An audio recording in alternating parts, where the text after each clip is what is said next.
இந்தியாவின் குஜராத் மாநிலத்திலிருந்து அகழ்வாராய்வின் போது பெறப்பட்ட புத்த பிரானின் புனித வஸ்துக்கள் தம்பதீவ தேவ்னி மோரி புனித பூமியிலிருந்து பெறப்பட்ட அந்த புனித வஸ்துக்கள் கடந்த 4ஆம் தேதி இலங்கைக்கு கொண்டு வரப்பட்டது. புத்த பிரானுடைய இந்த புனித வஸ்துக்களை இலங்கை பௌத்த மக்கள் தரிசிப்பதற்காக இவை கொழும்பு 2 உணுப்பெட்டிய கங்காராம விகாரையில் கொண்டு வந்து வைக்கப்பட்டிருக்கிறது.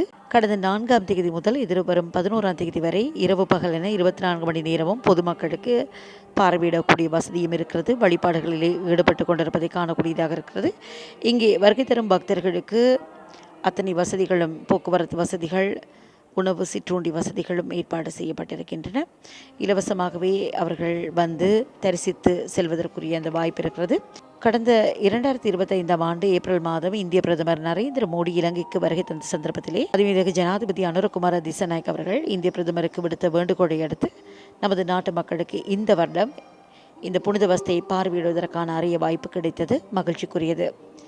திவனமோரியிலிருந்து கொண்டு வரப்பட்ட இந்த புனித வஸ்துக்களை இலங்கை பக்தர்கள் தரிசிப்பதற்காக இந்திய உயர்ஸ்தானிகர் ஆலயம், புத்த சாசன சமய கலாசார அலுவலர்கள் திணைக்களம், அமைச்சு ஆகியன இணைந்து மக்கள் பார்வைக்காக இந்த வசதியை செய்துள்ளன.